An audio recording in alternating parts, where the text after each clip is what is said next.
As a type 1 diabetic, I went into surgery last week and they ran into a complication, we'll call it. There are some issues that I was not aware of. And with diabetes, there are so many things that skate by under the radar that we really need to be aware of. That honestly, a few years ago, this same lesson that I learned probably saved my life and helped me to avoid a lot of complications that I was headed towards. Now, I hope this one's helpful for you. We're going to get into our theme song, and I got a lesson to share with you alongside kind of a ridiculous story about this surgery. So I hope you enjoy, and let's get into our theme song. I've spent the last 10 years pushing the limits while identifying trends and patterns in my type 1 diabetes management. Follow along as I learn, apply, and share the fitness, nutrition, and lifestyle strategies that I've learned from diabetes experts around the world. The real question is, how can we live fearlessly with diabetes while maintaining stable blood sugars? This podcast is here to give you the answer. My name is Matt Vandervecht, head coach and co-founder of FTF Warrior, and welcome to Pardon My Pancreas. Good news is that there are no lasting complications, but I did go technically under the knife. Now, I wasn't fully under. In fact, it was just some local numbing agents that were used to cut something out that didn't belong. And I won't show you any of the gruesome scars, at least not yet. But I do want to share you a comment. We'll do wrong answers only because I think it's more fun this way, of what could they possibly have been removing from my arm. And if you haven't played the wrong answers only game before, you think of the funniest, most ridiculous options. Like they were removing an alien tracking device from my arm, right? Obviously not, but it's funny. So give me your wrong answers only. What were they removing from my arm? Now, in this story, I was getting something removed from my arm. And in that process, the doctor, I could tell, was concerned as he was trying to remove it. And I was like, oh, is it out yet? And he goes, well, no. How long ago did you have this inserted? And I was like, oh, yeah, it's been a little while, like 9 or 10 months. And he was like, oh, I could kind of tell in his voice, like concern, right? He was like, and just paused. And I was like, whoa, why? What's going on? And he was like, well, your tissue has grown around it and I can't quite get it out. And I was like, oh, so there's a reason we're supposed to come back in on time. So long story short, he cut it open a little bit more and just starts yanking on it, and was able to release the device from my arm. And I could feel him. I could feel the effort. I was thinking he's only one step away from putting his foot on my arm and just yanking it out. But he got it out. It was all fine and dandy. I actually asked him if I could keep it for a little souvenir because I'm crazy like that. But in this process, as he said that to me, oh, you left it in too long. The tissue has grown around it. Your body has adapted. I thought, wow. First of all, that's fascinating that our body can do that, right? It's like a tree growing around a bike that's been chained to it. I don't know if you've seen pictures like that before, but there's pictures of trees that are hundreds of years old and bikes that were left chained up to it 50 years ago, World War II or something, and the tree has begun to grow around the bike to where the bike is just part of the tree now. It's wild. And so similarly, our bodies are designed to do the same thing, to move forward, even through obstacles. And so this device that had been left in my arm a little bit too long, my body said, you know what, we're just going to go around it and continue on. And the tissue was pretty strong. I felt it when he was trying to remove it. I'm not supposed to feel it. So that was interesting to me. But what was really interesting is a lesson that I was reminded of, that I had learned many years ago. And that is the adaptation of our body, but also of our mind. And in other words, it can be seen as complacency. So bear with me. This one's going to get a little bit mindset-y. Okay. So many years ago, I had a scare. If you're not familiar with this story, the gist of it is that I almost died in a foreign country by myself, where no one spoke my language. I didn't speak theirs, and it was from a low blood sugar. It was terrifying. Quite honestly, it wrecked me for a little while. I felt very unsafe with my diabetes. Coming back from that, I did not like the idea of low blood sugars, so much so that I developed a bit of a fear of insulin. fear of lows, fear of drops, of all of the stuff. And I was just like, you know what? I'm going to sit in the higher blood sugars for now. I even messaged my endo and I said, hey, it's not going to cause that much damage to sit a little high, right? For a couple days, couple weeks while I get my bearings back. And she was like, what's a little high? And I was like, oh, like 300-ish, maybe four. She was like, no, that's horrible. You need to bring your blood sugars down. Take some insulin, right? And she was just giving me the hard truth because she cares about me. But I realized two things. One, I sat in the 200s, 300s, even 400s for days. I think it was actually weeks. I did not feel safe taking large amounts of insulin. And over time, I was okay with it. I kind of developed this complacent attitude towards it, more so that I was creating a justification for my actions, right? And that's what I was looking for when I messaged my endo. I wanted to justify this isn't that bad, right? But second is that my body began to adapt, as it did with this foreign object that was in my arm that needed to be removed, right? To where being in the 300s, over time, my body got used to that feeling and my symptoms changed. In fact, my high blood sugar symptoms nearly went away. That was my norm. And when I experienced blood sugars that were lower, but still in range, right? Even at 150, I would start to feel shaky. 120, I'd start getting sweaty. I felt low at these higher blood sugar numbers. So previously, before that, my blood sugars, I wouldn't feel low symptoms until I got below 80 or 70, right? And that's where I'd start to get a little bit iffy, maybe a little shaky, right? At that point in my life where my averages were in the 200s and 300s, I'd get shaky in the mid 100s. It was wild. My body had adapted to this. And I've spoken to a lot of clients about this who experienced similar results. What boggles my mind to this day is our body and our mind's power of adapting to challenges that we face. And if we don't overcome them, we get stuck in this rut. But the issue is not that we get stuck, it's that we don't recognize that we are stuck. See, I was at 300, and if my endo didn't yell at me, I probably would have stayed there, right? Similarly, if they didn't take this device out of my arm, my body would have continued to grow tissue around it and build strength around that challenge that I never overcame of getting it cut out, right? If I sit with blood sugars that are not where I want them to be, the longer I sit there, the more I justify it. The more I'm telling my brain that this is acceptable, right? So if I'm experiencing blood sugars that are high or low, or maybe they're all over the place, they're just volatile, right? Lots of fluctuations, the blood sugar roller coaster. This is where doctors will come in and say, oh, that's just how it is, right? And the more often we hear that, the more we believe it. And if we don't get a chance to see what is possible, like when I share my graphs with you, in fact, here's one. This is my last week, 94% time in range. I think it said that for the last 3 weeks. As you can tell, it says it's the same as the week before, right? I didn't know that was possible until I started doing that. And I hope that it inspires you of what is possible, what you can start working your way towards, right? People just don't understand that it's achievable to have an A1C under a 7 or under a 6, right? To have time in range above 70, 80, 90%. These things are possible. We have to believe it's possible first. And, I got stuck in the highs for ages.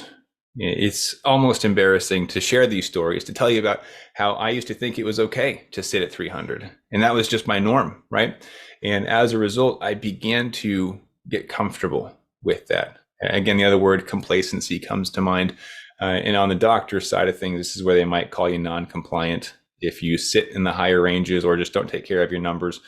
But the reality is that it's rooted in our interpretation of life's events. If we think that's just how it is, we don't change. In fact, we grow stronger in that error that was made.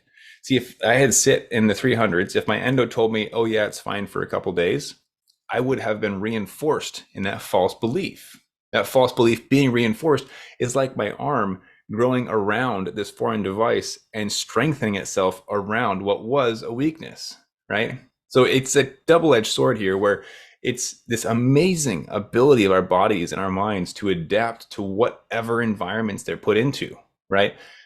But the other side of that sword is that it can also be the detriment to our health, to our future. If we believe it's good enough, if we believe this is how life is, then we have no reason to change, right? I couldn't see that my body was growing tissue around this device. I thought everything was fine. Similarly, if you're stuck in a rut but not knowing it, it might be getting worse. You might be sinking your roots into however life is right now and not realize it, getting into a comfort zone. In fact, I just had a great chat with somebody today who mentioned that they were in one of these comfort zones that I talk about, like this, right? And this individual had mentioned that they recognized everything's fine as long as I don't take more than X amount of insulin, X amount of units. Everything's fine as long as I don't go below the specific threshold number, which similar to me was a bit higher, right? Mid 100s. So it's something I want you to consider today. And this is, again, more of a mindset perspective kind of a shift in this episode. But considering if you are happy with where you're at, and the way that I've phrased this in myself is, would I be proud of the way that I'm managing my diabetes? And here's how you can kind of identify this. Imagine someone that you want to impress. Maybe it's a loved one. Maybe it's just someone you're really close with that you want to look good in front of, right? Obviously. This person, will just say, magically has access to not only all of your medical information, the carb counts, the insulin dosages, the basal rates, like they have access to all the blood sugar numbers and everything. But in addition to that, they also have access to your thoughts, to your mind. What I mean by that is the anxiety that the numbers bring, the fear, the frustration, the anger, the depression, the burnout, the overwhelm. They have access to those thoughts of yours as well, giving them access to everything, the actual numbers, the metrics, the documentation, but also the mental side, your thoughts. Would you then be proud of what they are able to see? Ponder that for a minute. If someone you love had access to all of your numbers, in other words, they would know if you're not taking care of yourself, right? If you're not counting carbs properly, taking the right amount of insulin, the pre-bolus, doing all the things necessary, they would know if you're cutting corners. And then also had access to your thoughts, which means they know what you're really going through. They know the pain, the frustration, the uncertainty. For me, it was the anxiety, the panic attacks, the fear of lows, the fear of complications from highs. If they had access to my thoughts, would I be proud of what they see? Or would it be a completely different person that they didn't know existed because of what diabetes has taken from us? And have we encased ourselves in a shell to protect ourselves, but also to protect others of what they may never know? The true craziness that we deal with on a day in and day out basis, all the decisions we have to make. So have we encased ourselves in this prison where we're not allowed to share things, and we might even be lying to ourselves? Oh no, I'm fine. My diabetes is great as long as I don't have to take X amount of units of insulin. As long as my blood sugars are in this range, I feel great. As long as I don't go low, as long as I don't go high. Have we put ourselves into a box that we're not proud of? And it could be to somebody else. It could even be to myself. If I am aware of the limitations and restrictions that I put on myself, am I proud of that? So I want you to think about this today. And is it possible that I adapt with my physical body, my mental health? Can I adapt to things? Yes. It's the amazing part. Even in the presence of absolute trauma, we can still overcome things. Yes, there are defensive mechanisms. The body will heal, but there's going to be scars. Same thing with mental health. There are going to be scars, even if you've healed and moved on from things.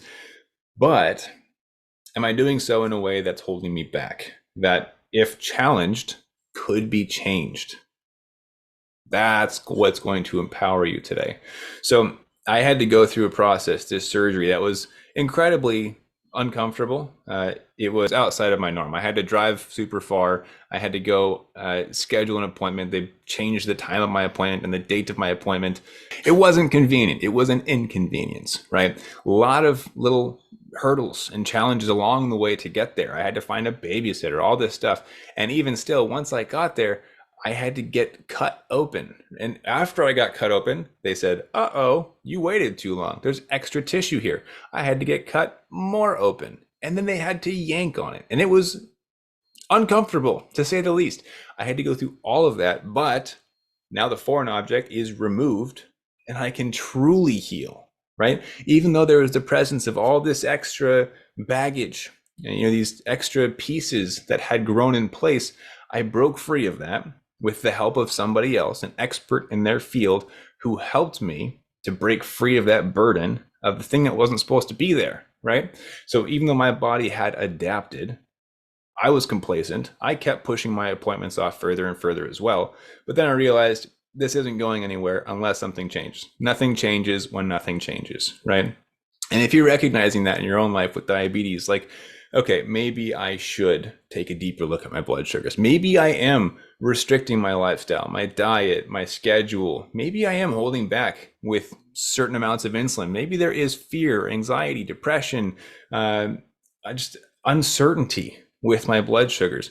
I've got something special for you in the show notes or in the description, depending on where you're watching or listening. It's a free training. It's a way that ultimately helped me to pull myself out of that zone of uncertainty, of discomfort, that enabled me to have more control, more understanding, more certainty behind my blood sugars. So I want you to go check that out if you're at all recognizing that it's time to make some changes, because ultimately, again, nothing changes when nothing changes. We have to be intentional about the changes that we make, and it will be uncomfortable. You might have to change plans as you're changing your environment. I had to say yes to continuing the surgery, even though I knew it meant pulling harder, more cutting, and less certainty about the surgery itself.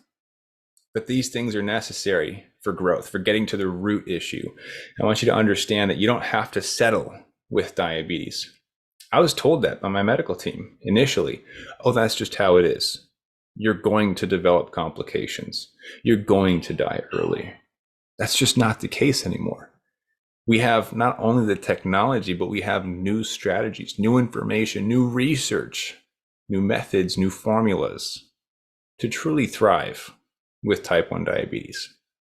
Not only is it no longer a death sentence, but it's no longer a restriction sentence either. You can live a full, happy life, doing what you want, eat what you want, live how you want, as long as you are intentional and willing to put in the effort. All right, that's all I got for you today. I hope it's been helpful. With the surgery, it was minor. It wasn't a big deal, honestly. It was a little shocking, and it was interesting getting the news that I was going to have to be okay with him yanking a little harder on getting this device pulled out.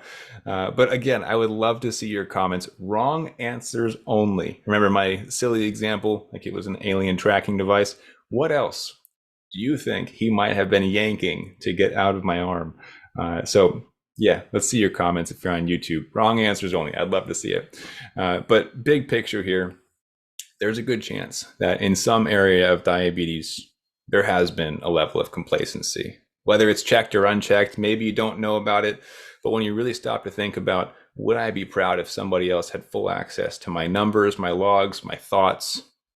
If the answer is no, it might be time to start challenging what has become your norm. It might be a restrictive diet. It might be saying no to family and friends who want to go hiking after a meal because activity is a scary thing to do with blood sugars and insulin on board. It might be holding your routine or just being nervous and not telling anybody about the anxiety that builds up with lows and highs. Whatever it is, I want you to know that you're not alone. And again, I want you to check out that link. We got something for you in the description or the show notes that has been helpful for me. I don't know if it's going to be as helpful for you, but I can tell you it turned my life around and gave me a feeling of control again. So I hope you enjoy that. Hope you enjoyed this episode. If you haven't yet, be sure to hit the like button, subscribe. I love seeing you guys in the comments and sharing these episodes. It means a lot to get this out to people who need to hear this message, who also might be struggling with type 1, even if it's under the surface. And if you're on YouTube with me, be sure to check out this video next. I know that's one's going to be very helpful for you because it was helpful for me as well. And thanks so much for hanging out, and I hope you have a great rest of your day and keep up the fight.